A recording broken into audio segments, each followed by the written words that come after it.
Telangana IDA branch request మేరకు ఈరోజు ఈ మీటింగ్కి విచ్చేసిన మీ అందరికీ కృతజ్ఞతలు.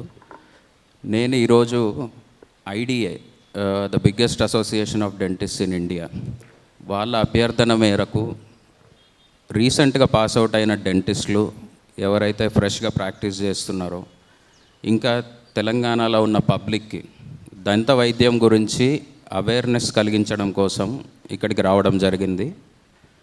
సో రీసెంట్గా జరిగిన పరిణామాల వల్ల దంత వైద్యులు కాస్త అబ్జెక్షన్ ఫీల్ అవ్వడం, డెరగేటరీ రిమార్క్స్ వల్ల కాస్త కలత చెందడం జరిగింది. అయితే ఈ రాష్ట్రంలో దంత వైద్యానికి సంబంధించి డెంటల్ ప్రొఫెషనల్స్ అంటే దంత వైద్యులు, dental technicians, dental hygienist, dental mechanics ఈ ప్రొఫెషన్ అంతా కూడా తెలంగాణ డెంటల్ కౌన్సిల్ రెగ్యులేటరీ పరిధిలోకి వస్తుంది. తెలంగాణ డెంటల్ కౌన్సిల్ అనేది లెజిస్లేటివ్ ఆర్డర్ ద్వారా గవర్నమెంట్ ఆఫ్ తెలంగాణ చే సృష్టించబడిన ఒక constitutional body, statutory body. So ఈ స్టాచ్యుటరీ బాడీకి రెగ్యులేటరీ అథారిటీస్ ఉంటాయి డెంటల్ ప్రొఫెషన్ మీద.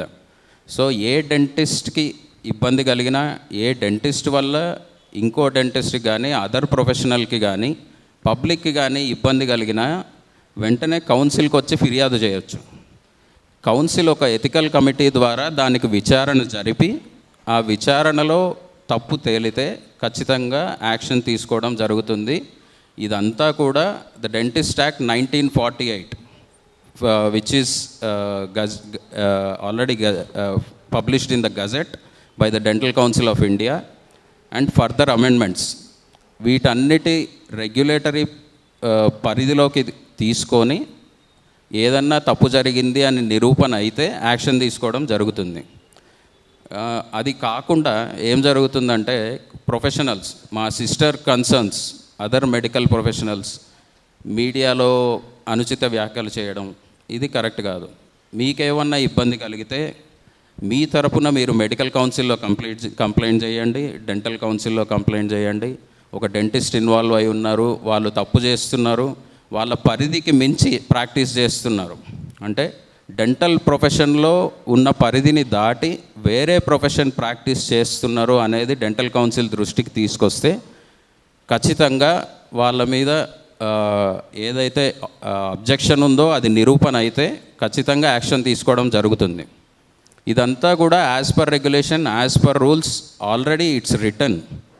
సో డెంటిస్టులు అందరూ కూడా వాళ్ళ primary objective which is maintaining the integrity of the profession and helping the public maintaining their health, ఇదంతా కూడా దృష్టిలో ఉంచుకొని సంయమనంగా ఉండి ఏవైతే ఆల్రెడీ ఆర్గనైజేషన్స్ మిమ్మల్ని రెగ్యులేట్ చేయడానికి సృష్టించబడి ఉన్నాయో వాటి ద్వారా మాత్రమే మీకేమైనా కంప్లైంట్స్ ఉంటే వాటి మీద యాక్షన్ తీసుకోవాలి.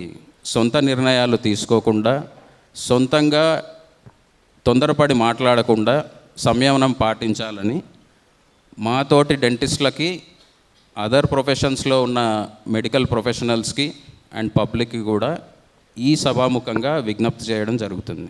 అంటే మీడియా మిత్రులకు చెప్పడం ఏంటంటే అండి, ఒకరు తొందరపడి కమెంట్ చేశారు కదా అని మాలో ఒకరిద్దరు బయటకు వచ్చి మేము కూడా అబ్జెక్షనబుల్ కమెంట్స్ చేసి దాన్ని ఫర్దర్ ఇంకా నెక్స్ట్ లెవెల్కి తీసుకుపోయి దాన్ని స్టేట్ మొత్తము ప్రొటెస్ట్లు చేయడము ఇట్లాంటి చేసేవి జరగకూడదు. అందుకనే ఒక పక్క డెంటిస్ట్ అసోసియేషన్స్ ఇక్కడ రెండు ఉన్నాయి. ఒకటి Indian dental association, the biggest in the country, and ఇంకొకటి Secunderabad dentist association which is a local association which is very active.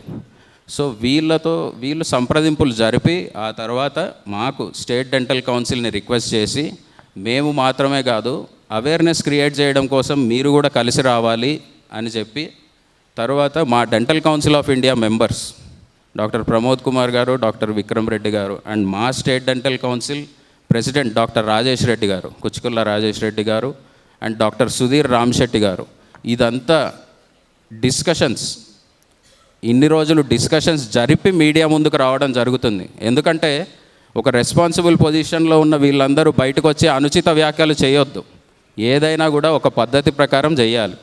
So ఆ పద్ధతిని పరిధిని దాటకూడదు కాబట్టి సమయం తీసుకొని ఇక్కడ కూర్చోవడం జరుగుతుంది.